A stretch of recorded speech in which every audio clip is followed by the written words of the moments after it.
بسم اللہ الرحمن الرحیم۔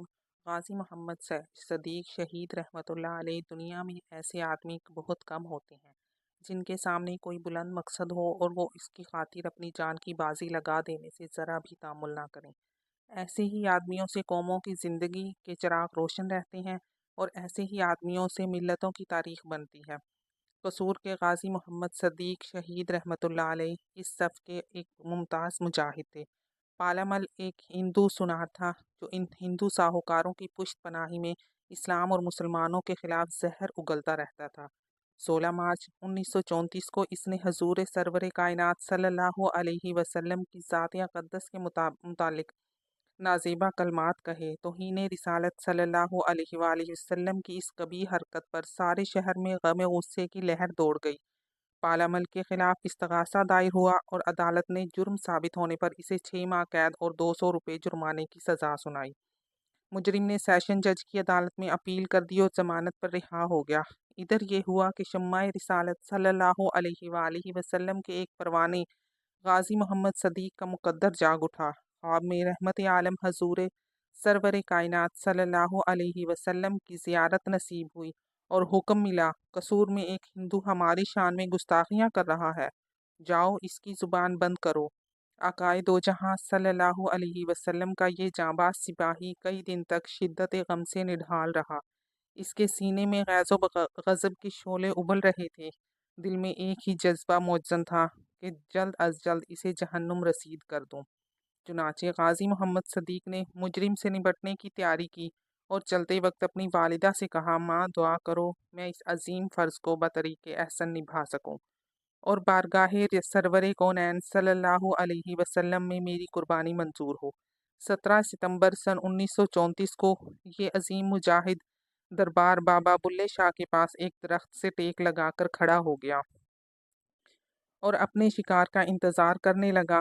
جیسے ہی مجرم سامنے آیا، اسے پہچان کر للکارا اور کہا، میں تاجدار دو عالم رسول صلی اللہ علیہ وآلہ وسلم کا غلام ہوں، کئی دنوں سے تیری تلاش میں تھا۔ اے رسول صلی اللہ علیہ وآلہ وسلم کے گستاخ، آج تو کسی بھی طرح ذلت ناک موت سے نہیں بچ سکتا۔ یہ کہا اور نعرہ تکبیر لگا کر اس رسول صلی اللہ علیہ وسلم کے گستاخ کو ڈھیر کر دیا۔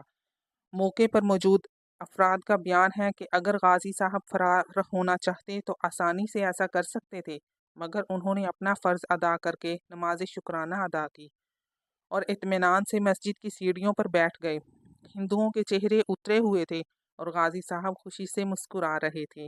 آپ کی یہ ادا مسلمانوں کی سربلندی، غیرت مند فطرت کا منہ ثبوت تھی۔ قتل کے الزام میں پولیس نے محترم غازی صاحب کو گرفتار کر لیا۔ اس موقع پر غازی صاحب نے پولیس آفیسر کے روبرو ایمان افروز بیان دیتے ہوئے فرمایا، بلا شبہ پالامل کو میں نے ہی قتل کیا ہے، کیونکہ اس ملعون نے رسول کریم صلی اللہ علیہ وسلم کی توہین کی تھی۔ وہ دیدہ و دانستہ اس جرم کا مرتکب ہوا۔ اے راجپال اور غازی علم الدین شہید کے واقعے کا بھی بخوبی علم تھا۔ ہمارے مذہب کے مطابق وہ شخص ہرگز مسلمان نہیں بلکہ منافق ہے جو نبی پاک صلی اللہ علیہ وآلہ وسلم کی توہین سن کر خاموش رہے اور عصمت رسول صلی اللہ علیہ وآلہ وسلم پر جان قربان نہ کرے۔ کسی اور شخص کی ذات کا مسئلہ ہو تو برداشت ہو سکتا ہے۔ دینی امور میں کسی بھی فرد، خواہ ماں بارے ہی کیوں نہ ہوں، کی شان میں گالی گلوچ پر چپ رہا جا سکتا ہے، لیکن سرکار مدینہ صلی اللہ علیہ وسلم کے مقام و مرتبے پر ہرزہ سرائی کرنے والوں کے خلاف غیظ و غضب، جوش و ولولہ اور غصہ کسی حالت میں بھی کم نہیں ہو سکتا۔ میں نے جو کچھ کیا خوب غور و فکر کے بعد غیرت دینی کے سبب اپنے رسول صلی اللہ علیہ وسلم کی شان کو برقرار رکھنے کے لیے کیا ہے۔ اس پر مجھے قطعاً تعصب یا ندامت نہیں، بلکہ میں اپنے اس اقدام پر بہت خوش اور نازا ہوں۔